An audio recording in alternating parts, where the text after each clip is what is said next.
consultant on the IT solutions team at Sikich. I've been working with Microsoft Cloud Services, primarily Microsoft 365 and Azure, for the past few years, with a focus on helping our clients drive toward full cloud enablement. Today, I'll be talking about Microsoft Endpoint Manager and how the services it offers can help you accomplish a modern PC management solution. The solution I'll be highlighting supports a fully remote workforce. It can also be used to streamline PC deployments for both hybrid and on-site workers.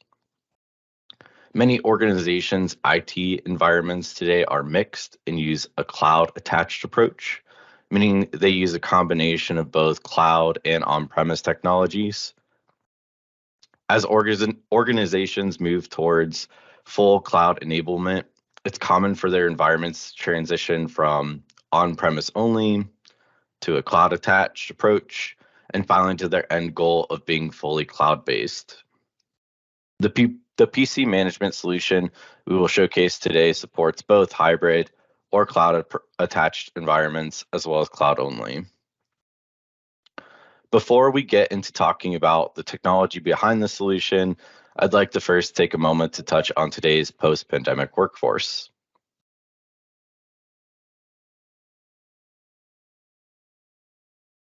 According to research done by Spiceworks' Ziff Davis, a leading provider in technology marketing data, 25% of the workforce will be remote in a post-pandemic world.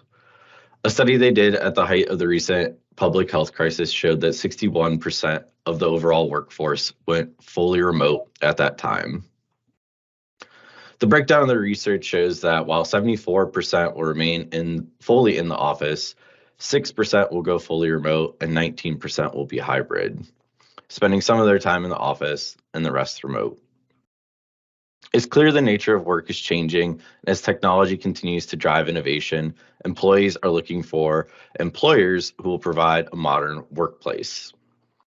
One challenge many companies face is how they can manage remote computers and users. They need to be able to implement security policies, deploy apps, and manage company data. This is where Microsoft Endpoint Manager comes in to provide a solution to this challenge. In 2019, Microsoft rebranded two existing products, Intune and Configuration Manager, to the Endpoint Manager suite of products, which now encompasses their device management products. Intune is cloud-based device manager. Configuration Manager is an on-premise management tool that can be co-managed with the cloud via Intune. Desktop Analytics, which can give you insight into the state of devices and apps. Autopilot, that helps pre-configure devices, and Azure AD, a cloud identity provider. Lastly, Azure AD is the identity provider for devices, and that's how users authenticate to devices. Endpoint Manager includes products that are key components to managing remote PCs. At the end of this presentation, I'll demo the Endpoint Manager Admin Center and how, when properly combined with these products, create a modern PC management solution that is powered by the Microsoft Cloud.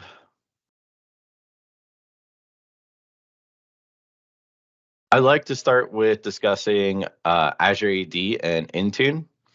Azure Active Directory, or Azure AD, is a cloud-based identity and access management service. This service helps your employees access external resources such as Microsoft 365, the Azure portal, and thousands of other applications. Azure AD is what allows you to enforce multi-factor authentication with a conditional access policy. This protects users' accounts with MFA, but also allows bypass of MFA for safe locations. Linking PCs to Azure AD is what provides company management of the computers.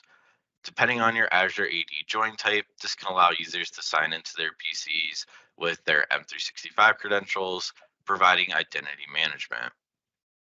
This is one of the biggest benefits for companies that are currently using workgroup PCs or if you have computers that are rarely in contact with the domain controller, Azure AD PCs can provide a way to enforce secure login methods like a standard password or Windows Hello for Business. I'd like to talk about three different join types with Azure AD. So Azure AD joined is for corporate owned and managed devices. These authenticate using a corporate ID that exists on Azure AD. Simply, it's their M365 email and password. Authentication is only through Azure or using their M365 credentials. We have hybrid Azure AD joined, and that's for company or corporate owned and managed devices. So authentication is done using a corporate user ID that exists at a local Active Directory or domain controller. And ideally, you'd be syncing those accounts to M365 using Azure AD Connect. Authentication can be done using both on-prem Active Directory and Azure AD. And then we have Azure AD registered device. And this is for personally owned devices, but corporate enabled devices. Authentication to these devices is with a local account or a personal Microsoft account.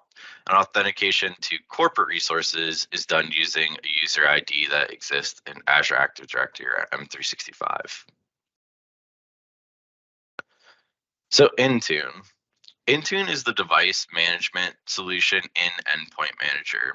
One of its primary features are device configurations. These are much like a modern version of group policy, allowing you to push new applications and window settings to new and existing PCs. It also includes the ability to manage Windows updates on enrolled PCs, letting you to determine the update schedule and the action Windows takes when updates are released, either installing or delaying them for a specific amount of time. You can also set what actions are taken when a PC is falling behind on release updates, which could be to ultimately force the update to install the next time the PC reboots, or take a less intrusive route and automatically notify your IT staff so they can follow up. Additionally, Intune can give you the ability to remotely wipe a PC. This can be useful for not just for situations when a PC is reported lost or stolen, but also for troubleshooting. Intune is the service that is going to complete the configuration in Windows.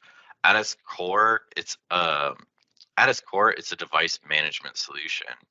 It can be used to automate the deployment of applications and apply device configurations. Example are things like enforcing encryption with BitLocker, configuring the Windows firewall, enforcing power settings. It's easiest to think of Intune device configurations exactly like group policy, which is used in a traditional on-premise environment. Many of the configurations you can do in group policy, you can replicate in Intune.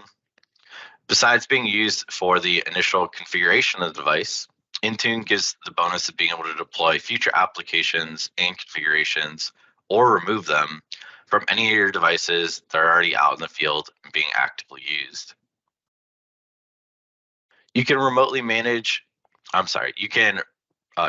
manage remote PCs with Azure AD and Intune. A lot of our clients use these two features of Endpoint Manager the most, and that's where we'll spend a lot of our time during the demo. What is Autopilot? I could do an entire presentation on Autopilot alone, but I'm only going to briefly touch base on it. Autopilot is used to streamline the Windows out-of-box experience. This is where you complete the initial prompts, your walkthrough when you first boot up a new out-of-box PC or a freshly wiped or reset PC. Doing things like accepting terms of service, setting a username and password, connecting it to a network. Configuring autopilot profiles allows you to predefine all of these choices and settings on behalf of your user. For a PC registered to autopilot, none of these options are ever seen by the end user. The first prompt they reach is to connect to the internet. Afterwards, they are presented with their company name and a prompt for their credentials. This makes the process less intimidating for a user that is walking through this themselves due to being remote. Additionally, if your IT staff is deploying many PCs at once, this can be a big time saver. Once credentials are entered, the PC is automatically domain joined and then rolled into Intune, which then kicks off configuring the PC. To put it simply, if you have autopilot configured, you can register PCs before an end user opens the box. They open the box, connect to Wi-Fi, sign in, and it will automatically configure all of your policies and apps. This is useful if you frequently deploy PCs to remote users. Autopilot is fantastic when deployed properly, but it is a little more complex to deploy and manage. We'll briefly touch on it during the demo. If you're interested in Autopilot specifically, our contact information will be presented at the end, and we can talk to you in greater detail about Autopilot.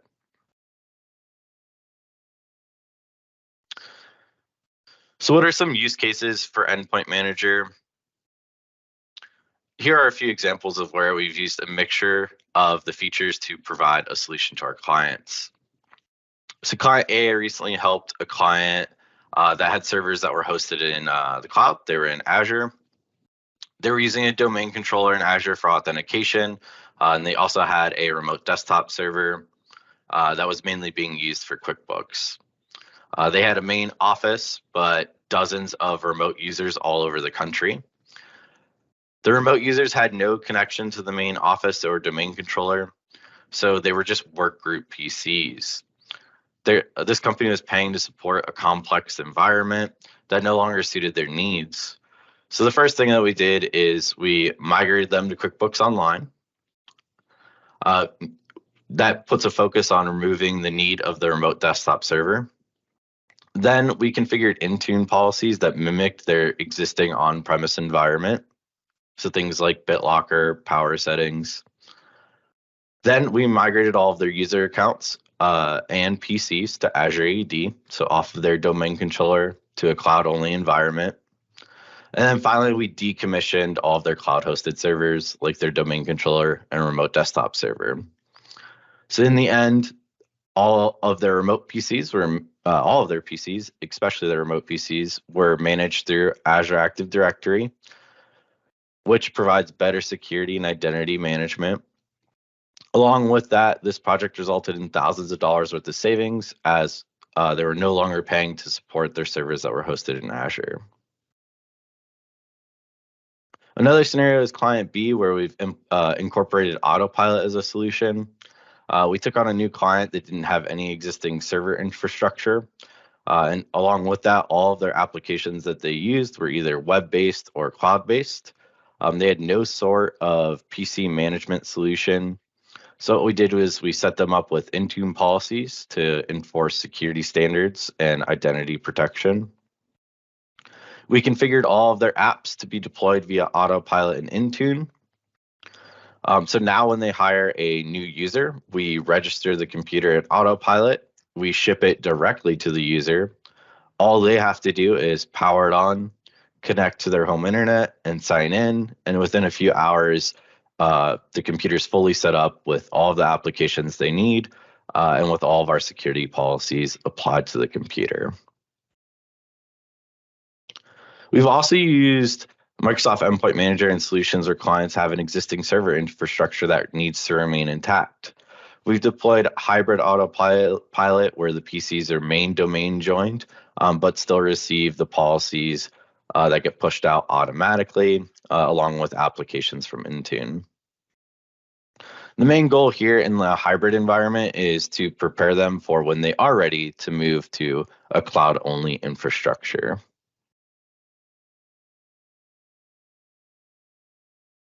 I wanted to touch briefly on licensing requirements. I know it's everyone's favorite topic. Licensing needs will vary from company to company, depending on multiple factors. Below are the three most common licenses we use when we're deploying an endpoint manager solution. The most important factor is that each of these licenses includes an Intune license, which is needed for endpoint manager to work. We have Microsoft 365 Business Premium, Microsoft 365 E3, Microsoft 365 E5. The differences between these comes down to enabling features such as M365 Defender, Teams Voice, and much more. If you plan to deploy Endpoint Manager across your organization, I always advise that you consult with a reseller to ensure that you're making the best financial choice for your licensing needs.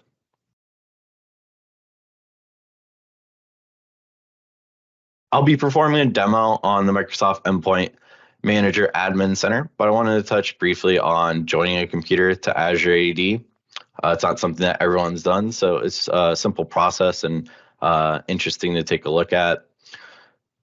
So the first thing that you'll do is just go to the settings on your computer, and then you go to Access Work or School. You'll click Connect, and then there's an option down below that says Join this device to Azure Active Directory, and then you sign in. When you're setting up a new computer, you can sign in with the user's M365 credentials, and it'll Azure AD join it at the initial setup screen. Depending on some factors like your enrollment policies, but that's really the gist of it. If you're looking to join computers to Azure AD that already have an existing profile configured on them, there is a third-party tool that will migrate the profile and data for you. It's called Profile Wiz by Forensic. It does an awesome job of migrating the profile, and it's free. I've actually wrote a blog on it in the past, and in the future we may do a full demo on migrating workstations to Azure AD using Profile Wiz. But that's extremely useful for computers that were already domain joined with all their data and settings set up, and you want to move them to Azure Active Directory. Profile Wiz really does an amazing job.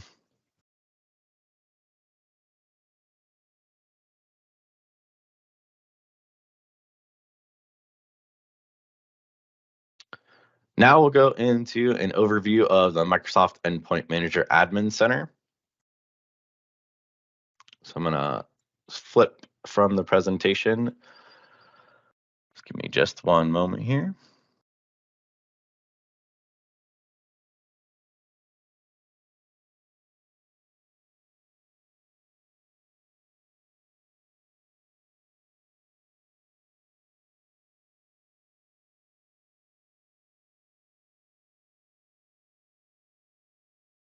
Awesome. So the first thing to do is to log into portal.office.com. I like to use portal.office.com and sign in. After that's the easiest way, the URL that I get to. After you sign in, you'll come to this web page, and if you are a global admin or have an admin role assigned to you, you'll have an admin icon on the left side that you can click on. When you get in here, if you scroll down, you'll have your admin centers on the left side. Here we have Endpoint Manager.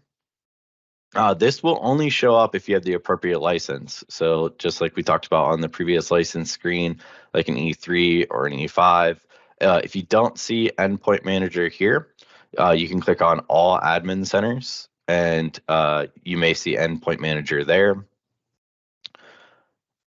If you don't see it in either of these screens, you're most likely just missing the license. So when we click on Endpoint Manager, it pulls us to our Endpoint Manager admin screen. And the first thing I like to talk about is group management. So if we go to groups on the left side,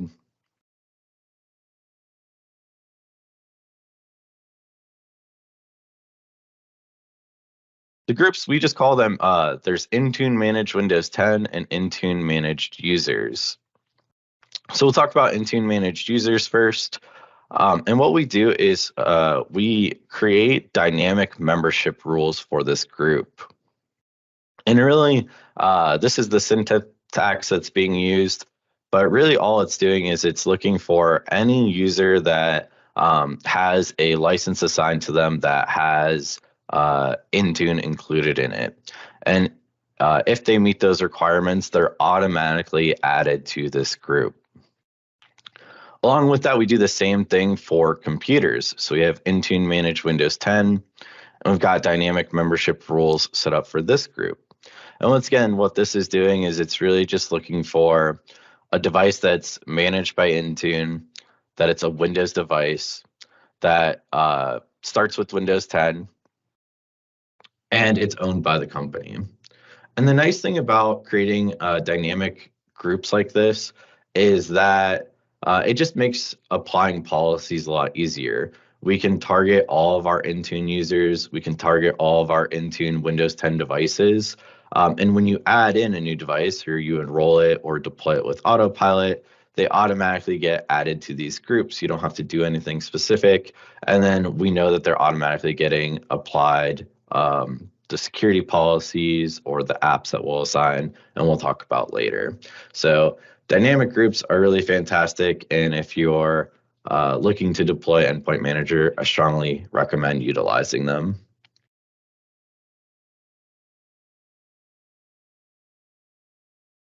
Next, I just wanted to briefly talk about the Users tab. So this is a demo environment. So we've got a ton of fake users here, but if you're a cloud-only environment, this is where we can add new users or manage them. Another thing that's great about cloud-only environments or utilizing M365 and Endpoint Manager is self-service password reset. This is something we encourage for a lot of our clients. It helps alleviate overhead and support tickets, but you can configure self-service password reset and require that a user go through multiple authentication methods to be able to reset their password on their own. So typically we're using like their mobile phone, the authenticator app, maybe another email, things like that. But self-service password reset is fantastic. It makes the life of your IT team easier, and it makes your users easier when they're able to just quickly reset their password if they forget it.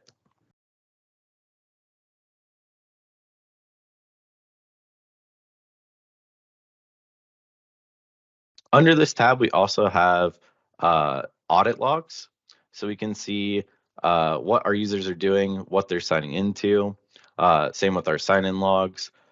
This is extremely useful if you have a security incident. You can come in here and see, what did they authenticate to? Did someone accidentally approve a invalid authentication request? Things like that. We've got a ton of different logs, and it's extremely useful.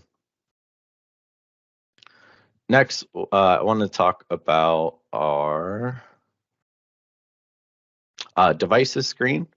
So we click on devices on the left side, and we've got a bunch of different statistics that give us information on what's going on with our devices. So once again, this is a demo environment, so I don't have devices in here, but you can see our different categories. It shows our device's name, if they're compliant, the OS version, when they've last checked in. It also lets us customize our columns. And same thing if we go to our monitor tab, we get a ton of different information. So here on the left side, we've got our configuration section. So it shows what policies we've got set up. So I've got a BitLocker policy, an example policy set up.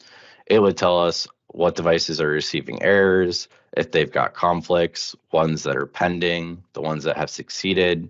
We can always export any of these results to an Excel spreadsheet, and that makes it a little bit easier to filter it down if you're dealing with, over 100 devices. As you can see, we can read through some of these. So our encryption report is BitLocker actually encrypting our devices. We'll talk about compliance policies here in a moment, but we can see devices that are non-compliant, that maybe for some reason a security policy is failing to install, or they're not receiving updates for whatever reason. Maybe an update's failing. If a device is out of space, we get reports like that. And then we can use those to create tickets, reach out to the user and troubleshoot whatever may be occurring on those devices. And next, I want to talk about configuration profiles. So if we go to our devices tab and we go to configuration profiles, I've created just a couple common ones that we use in a lot of environments, but this is what I was talking about earlier as far as this is pretty much cloud group policy. and it's really cool. So for the first one, BitLocker. Extremely important to encrypt your devices, especially for remote users. If a device gets lost or stolen, you don't want your company data at risk. So what we can do is we create this BitLocker policy. It's pretty straightforward. We target our Intune managed Windows 10 computers. We can always exclude groups. So if you're troubleshooting or maybe you have devices that you need to exclude from one of those policies, you have that as an option. But if we click into our configuration settings, we've got all of our BitLocker options here. So require it to an encrypted device. It has to have a TPM. We can set options like requiring a PIN to unlock, like after the computer reboots, require a PIN to unlock it with BitLocker. We have it set to save all this BitLocker information to Azure Active Directory, which is also really nice. So that way, if for some reason a computer is having issues and it's prompting for a BitLocker recovery key, we can just go to our devices section, click on the device, and there's an option to see the BitLocker key. Another configuration profile that we like to deploy is OneDrive. So if you're moving to a cloud, a fully cloud environment or infrastructure, utilizing OneDrive is a fantastic idea. What this policy is doing is we're targeting our Intune managed users, and we're having it automatically sign into OneDrive for them with their Windows credentials. So when you Azure AD join a computer, or if you deploy it via autopilot, the user signs in with their M365 credentials, and when it loads to their desktop, it's automatically going to sign them into OneDrive. Some of the other options are requiring a user to confirm large delete options. We like that so that if someone accidentally controls A and hits delete, it'll give them a little warning saying, you're going to delete all of this data, are you sure? Co-author and share in Office desktop apps, so that way you don't have to sign into multiple apps at once. Silently move known folders in OneDrive, so that way your desktop, your documents, and your photos are automatically backed up with OneDrive. Once again, this is a fantastic feature, so that way if a computer is lost or stolen, or someone spills coffee on it, you can easily set them up with a new computer. When it signs into OneDrive, it's going to already have all of their data, all of their desktop icons, things like that on the new computer. We like to disable the tutorial that appears on the OneDrive setup, disabling the upload rates. That way those files always stay in sync, and then use OneDrive files on demand. So that way we're not using up a ton of space on the computer. And then another simple one is just power settings. Once again, targeting our Intune managed Windows 10 computers. And really, we can set whatever power settings we want. So telling the computer to never go into hibernate mode, turning off the display after a specified amount of time, 5, 15 minutes, and really all of these other power settings that you would expect in an environment. So I want to also demo actually creating, or like at least what options we have when we create a configuration profile. So if I create a profile, we select our platform. You can use Intune to manage other devices such as like Android, iOS, and Mac, but for this demo, we're mainly focused on just Windows 10 and later devices. For our profile type, we can do settings catalog and templates. So if we start with settings catalog and we create a policy, we just say test. When we add a setting, here's all the different settings that we can do along with the built-in search option and a filter. And there's a ton of different things that you can do here, as you can see. So we can configure Bluetooth options, we can configure browser options, camera, cellular. We can have it automatically connect to wireless networks, so that way users don't even have to enter passwords. Data protection, device guard. I mean, there's just so many endless options available to you. And when you click on them, so firewall, for example, we now get all of the options down below for all the different settings that we could configure. So disable stateful FTP, enable packet queue, enable private firewall. When we enable private firewall, we now get a ton of different on-off switches for all our different firewall policies. I mean, as I'm scrolling, you can see it's really just goes on forever. All of our different Office products, PowerPoint, Edge, Excel, our different network settings, OneDrive we talked about, power options.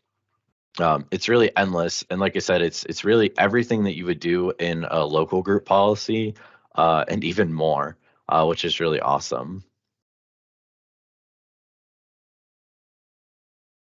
After that, we can do things with scope tags. And then here's our assignment screen where we would add our groups to include or exclude. A lot of times we use this for testing purposes. So, when you're deploying configuration profiles, you may want to create a pilot group and just assign a few users and exclude everyone else. So that way you can make sure the policy works as expected. And then we just have a review and create tab. Lots of different options there. We also have templates, which are really the same thing as settings catalog. These are starting to get a lot of overlap. When Intune first came out, or Endpoint Manager first came out, we were utilizing these templates, and this is where most of your settings were. And you can see the list isn't near as long. And now they're really moving towards this settings catalog option. Which is really nice because it just kind of encompasses everything that you're looking for. But it's really the same concept between either of these options. You're really just searching for the settings that you want to configure, creating the policy, and then targeting what users or computers you want to set.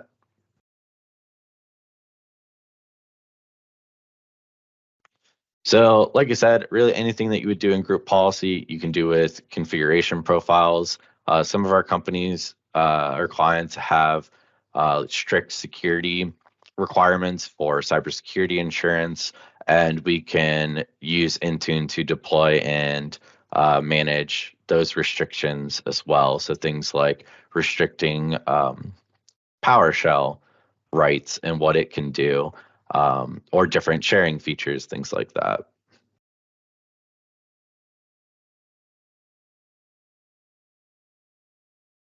Like we talked about before, you can manage your updates through Intune. So here on the left side, all these little Windows logos are all of the update related things. So you have update rings for Windows 10, feature updates for Windows 10 and later, quality updates, and driver updates. When we click into each of these options, we can create different profiles. So I created an example profile for the update ring. And when we go to our properties section, we can see all of our different settings here. So we have full control as far as like, do we want to allow Microsoft product updates to be pushed through Intune? Do we want to allow driver updates to be pushed through Intune? How long do we want the deferral period? How long do we want the feature update deferral period? Do we want to upgrade Windows 10 devices to Windows 11? How do we want to handle restarts? So I have active hours on this policy set from 6 a.m. to 10 p.m. So during those times every day, it won't try to install any updates or reboot users. But outside of those hours, we're allowing Intune to install those updates and reboot the computers automatically. We can change our notification level to notify the users that it's being the updates are being installed or that the computer is going to reboot. And then we can set our deadline for feature and quality updates and the grace period. So, what's the cutoff before we absolutely want to force these updates to be installed? And then similar to the other policies, we're able to choose which groups we want to target. So maybe you have departments that want the latest and greatest updates. So you can create a policy just for that department, but maybe you have other departments that require updates to be a little bit slower or delayed. We can create multiple different policies and apply them to multiple different groups. And really, that's the same concept for all of these other update features. So, this was our update rings profile. We had the same option available for feature updates, quality updates, and driver updates. We have those same that same level of control for all of these different profiles.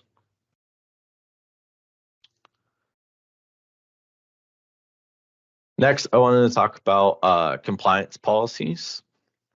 So compliance policies are really nice because one of the key things that we use compliance policies for is for monitoring BitLocker. So once again, we already talked about the importance of BitLocker. If it encrypts the device, so that way if it's lost or stolen, that data is encrypted and they're not going to be able to access your confidential information. So because of how important BitLocker is, we can configure a compliance policy to monitor BitLocker on all of your devices. And if for some reason BitLocker gets disabled or turned off, it will automatically email a distribution list and notify that team or the user or both that BitLocker has been turned off. So if we go into our compliance policy and we look at the properties, we can see here, we've told it that it requires BitLocker. I also marked a few others like requiring that secure boot be enabled on the device, that the firewall is turned on, that the computer has a trusted platform module, that antivirus and anti-spyware are enabled on the computer. And then here are actions for non-compliance is where we can set it to automatically email a team. So it'll, if it fails to meet any of these requirements, the device will automatically be marked as non-compliant. And then this is where we can set up a message template. So typically for our clients, we just have a simple message template that just says your device is non-compliant, please reach out to IT. And for additional recipients, that's where we set up a distribution list. And we typically have it automatically create a ticket on our support board. But for other companies, just email their internal IT team and let them know that that device is non-compliant. And then they can reach out to the user to address whatever issues are occurring.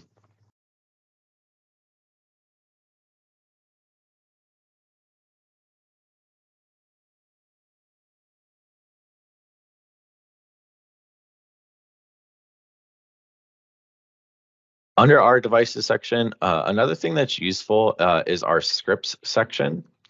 So you can deploy scripts to all of your computers from here. That's really useful for like homegrown software or very like specific needs. I've used it in a couple instances. Like I said, where a client has like some homegrown software that needs to be deployed and it doesn't necessarily work well with Intune. So we can create a script for it and use that to deploy. Or like I said, just very niche and specific items. You can always deploy PowerShell scripts through Intune. So if you are an IT manager, this is something to just keep in your back pocket as something that you can utilize.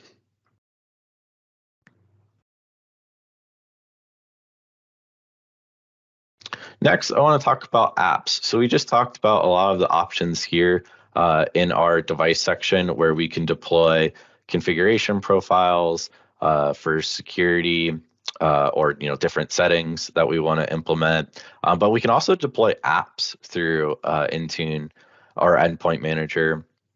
So when we go to our app screen, we're going to filter by Windows because, like I said, this is targeting just Windows devices. But here we can create and add a bunch of different apps to be deployed via Intune, and we can target different groups. So this first one is just a simple example. I have it just deploying the 32-bit version of Zoom. So if we click into it, we can see some of the properties. So here it's deploying version 5.12 of Zoom. This is an MSI installer. So we're just using the MSI install command to quietly install Zoom. What's nice is MSIs are pretty easy. So the install and the uninstall command are pretty straightforward. You can set requirements so that if you have different operating systems or different levels of Windows 10, different versions of Windows 10, you can tell it only target Windows, or that only target the 64-bit versions, or that it has to be on at least this version of Windows 10. Um, Intune requires that you configure a detection rule. So that way, what does Intune look at to determine that the software is installed? What's nice is MSIs have these like GUIDs that it looks at. So as long as this GUID's exists on the computer, then it knows that Zoom is installed. There's also some fun things that you can do with detection rules to have it look at, is it at least this version of the application? And if it's not, we get different reports that say like this app failed to install or it's out of date, things like that. You can also set dependencies, which is nice. So we have deployed some like homegrown software that requires like, app 1 to be installed first and then app 2 to be installed after that. And you can set dependencies in Endpoint Manager Intune so that app 2 won't install until app 1 has successfully installed and it's reported that the detection rule has verified the app's installed. Supersedence is really nice. So as you deploy applications through Intune, they eventually become outdated. Right now we're deploying version 5.12 of Zoom. Eventually that installer may stop working and you need to start deploying a new one. You can use supersedence to upgrade or remove or replace applications. So when you configure supersedence, it says, if this other app is installed, go ahead and uninstall it and then install this new app. It's great for managing the lifecycle of applications. I've also wrote a blog on that if you're interested in reading further about it. So talking a little bit further about different apps. So when you deploy apps at this screen, we use Win32 apps. And I will say it just depends. So you have to select an app package for deploying applications. And Microsoft's got a nice article on how to create the .intune Win app. And really the key thing that I wanted to talk about here is when you use MSI or exe files to deploy applications, so deploying things simple like browsers like Google Chrome or Firefox or Zoom is using an MSI, or like I said, really any application that's using an MSI, it's pretty easy. Like I said, Microsoft has an article. You use a PowerShell script to create the Intune Win app. And what's nice is all of these properties that I talked about as far as the install command and uninstall command, when you use an MSI or an exe, these are automatically filled out for you. And even the detection rule, when you're using an MSI, it'll just automatically fill it out for you. So you don't have to go and search for this information. But if you start deploying like homegrown apps that are a little more tricky, you have to then kind of come up with your own install command and uninstall command. And that can become a little bit more difficult. But for most of our clients, most of their applications are pretty straightforward. It's just the homegrown apps that are just a little more challenging to get to deploy properly.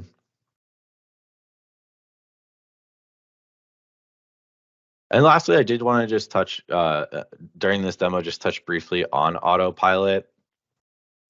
So autopilot, what you'll do is you'll come into our devices tab and you'll go to enroll devices. And here's where we set up a bunch of the autopilot features. So things like automatic enrollment, Windows Hello for Business during autopilot, our enrollment status page. So when the user first signs in, what information do they see? Sometimes disabling this is actually best. So that's an option. And then here down below, you can see Windows Autopilot Deployment Program. So our deployment profiles, this is where we would set our different settings. So if I just type in an example here, here's our out-of-box experience that the user would see. So like we talked about before, being able to disable our Microsoft software license terms and conditions, our privacy settings. We can just hide all that stuff so that the user doesn't even see those as an option. And it just streamlines setting up the PC, because really all the user is doing is connecting to their network, signing in with their account, and then all of the other settings are automatically configured for them. They never even see them. It just sets up the PC for them. And here under our devices screen, this is where we would add devices to actually enroll them into autopilot. So what's cool is when you purchase a device from a vendor, you can have them send you the hardware hash, which is just like an Excel file. And what you do is you import it here. It adds it as an autopilot device. So by the time the user receives the device, they just log in and it's already set up for your autopilot deployment. And like I said, it just streamlines it, makes it extremely easy for remote users to get set up on new PCs. And just to be clear, you can, autopilot is just an option. That's just another feature of Endpoint Manager to make setting up new PCs easier. But you can still deploy device configuration profiles, all of these different compliance policies and update policies, and even applications. You can deploy all that without autopilot just by using Endpoint Manager and managing users and devices with Intune.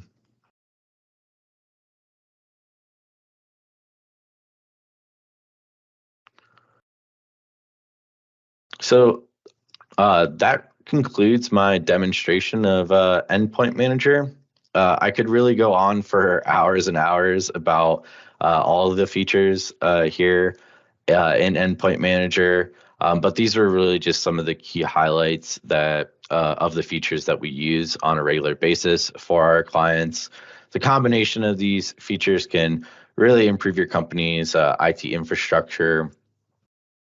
Joining new or existing PCs to Azure AD will let them automatically receive these policies and applications. And what's nice is even if computers are already deployed in your environment, if they're Azure AD joined or managed by Intune, you can deploy or edit existing apps and policies on your existing devices or new computers. So Endpoint Manager really gives you the ability to monitor all your devices and manage them, whether they're remote or in the office. Thanks, Josh. I just wanted to point your attention to the chat button. We do have several questions for you. You can take a look. Yeah, absolutely.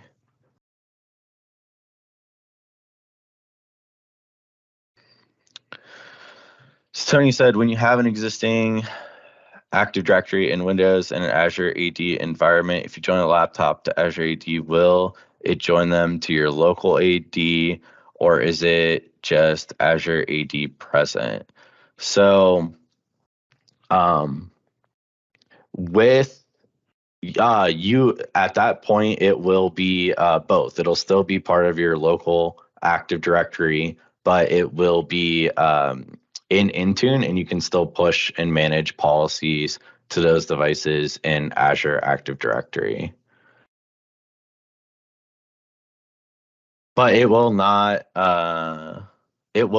join it to your local. It will not domain join the computer, if that's what you're asking. There are policies. So with like autopilot, you can do a hybrid autopilot or like a hybrid Azure Active Directory join.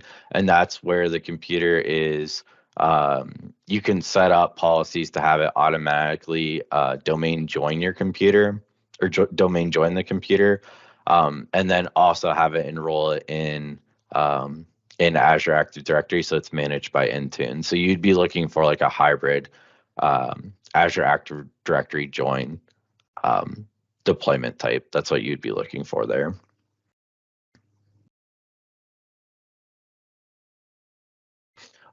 So Philip was asking, can you use SCCM and Intune at the same time?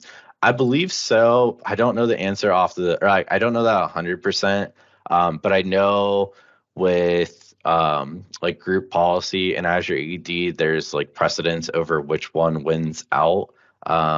There's an article by Microsoft that describes that, but I'm not sure off the top of my head how SCCM and Intune integrate together. I don't know the exact work specifics around that question. What's the easiest way to export a list to Excel that has device name with the username.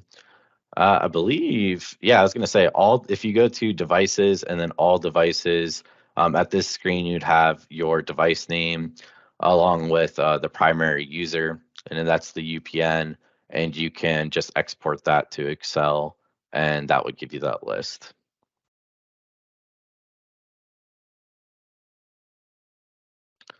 Is there a way to enroll all devices seen Microsoft 365 Defender into Endpoint Manager?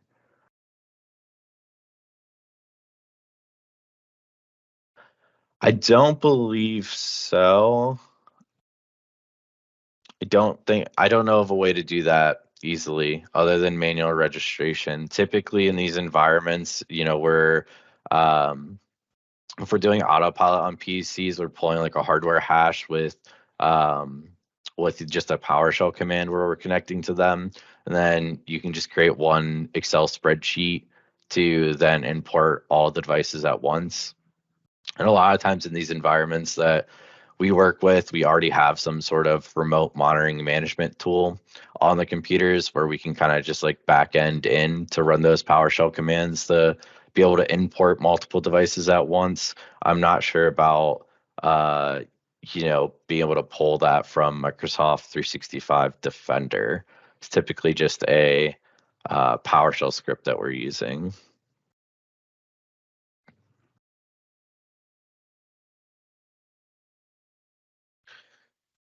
Can Windows 10 activation key be pushed and enforced? I don't know. Um, for me, like I said, a lot of the environments, we don't have like Windows 10 key management. We're focused like small to medium sized business, and typically we're just using the Windows keys that are integrated into the computer when they purchase them. I don't know the answer to key management off the top of my head, but I can try to find out for you.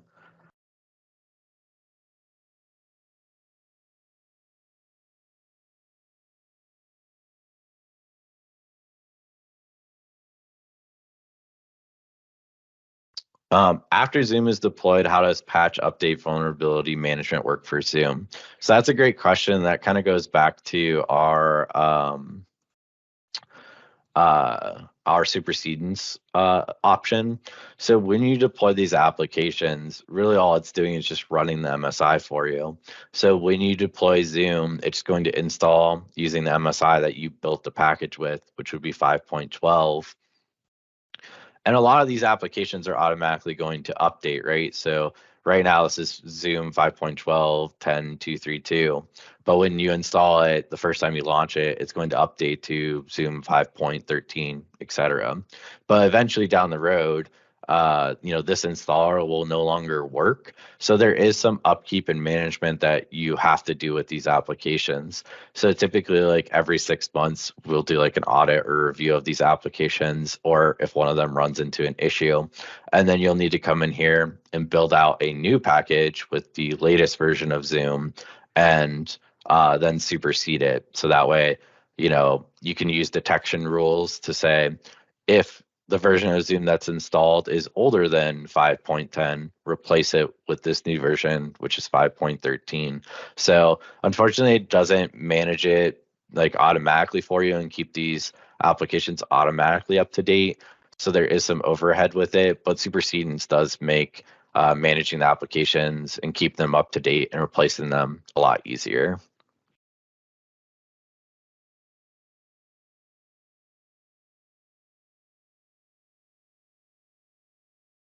Can you just import SCCM packages into Intune apps? I don't know. I don't have a ton of experience with SCCM, so I'm not sure if we're able to import those packages. I'm adding it to a list of questions that I will research though.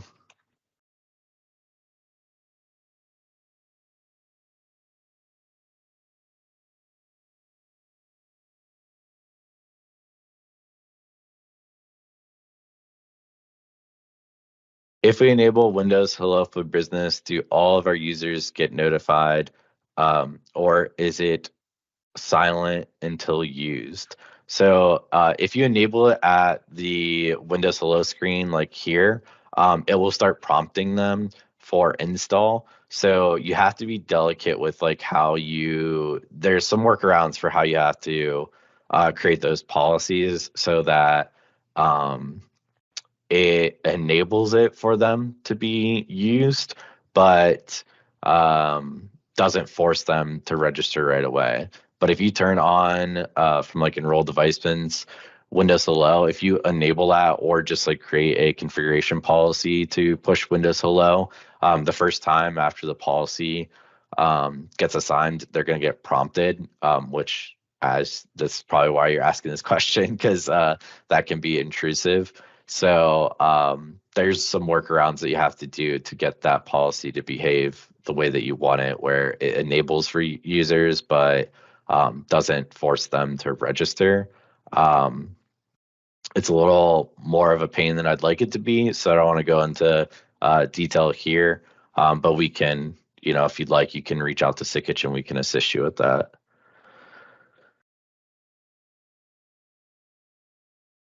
Will I ever do a presentation on setting up autopilot? That's a great question. I'm always willing to present, happy to present and do webinars for Sikich. So if that's something that they're interested in, I would definitely be willing to do it, but I've yet to be asked. But, Mike, if you want to do a presentation on autopilot, just let me know. I'd be happy to demo it. It's pretty fun. So.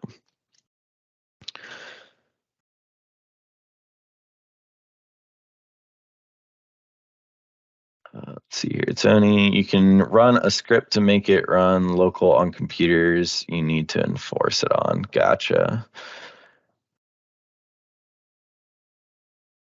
Yeah, so it's Timothy, you said when we re-image PCs, can a provisioning user be created so that apps are deployed before the device is handed over to the user? So Timothy, that would be a feature of Autopilot, and that's like your enrollment status page is really where you can set those settings. And what you can do is you can show app and profile configuration progress, and then block device use until required apps are installed. And then you can add in the apps that you want. So when you set up a new computer, it goes through autopilot. It'll go to this enrollment status page and it'll show the user, hey, this is how far we are in deploying your computer. And then there'll be a section that says number of apps needed to install, and it'll say like 10 apps waiting, or 5 of 10 apps have installed and it's waiting on the other 5 to be deployed. So long story short, autopilot is really what you'd want to do, and you can set it up to deploy apps before the user even gets to the desktop. And we've done this for some clients. I will say the only thing I'd fair warn you about is the homegrown apps, like we talked about, can be problematic here.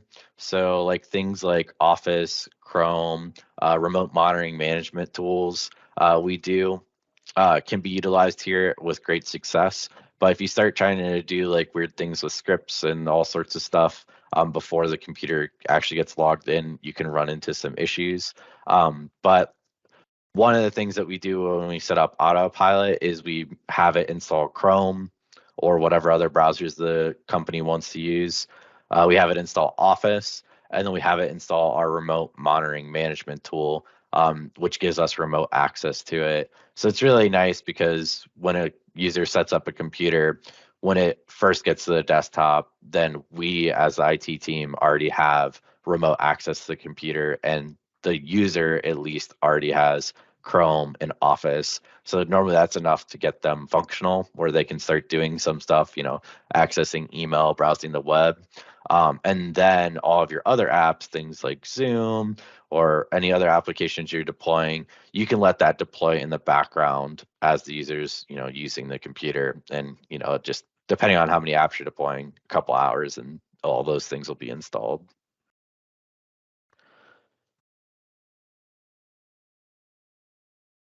If the device is joined hybrid Azure AD and active Azure AD, will it pick up group policy for local AD policies? And Tony already replied, yes, it will. And there is, like I said, there's an article, if you research it, there's details Microsoft has documented that describes like what takes precedence between Azure Active Directory and group policy if you have conflicting policies between the two. I think that was the last question, Josh. So you did a great job today. You can probably wrap up. Awesome. Thank you so much, everyone, for joining. And there is a poll in the chat if you haven't seen it. If you can, please take a moment to respond to the poll. But thank you, everyone, for joining today. I hope you found this useful.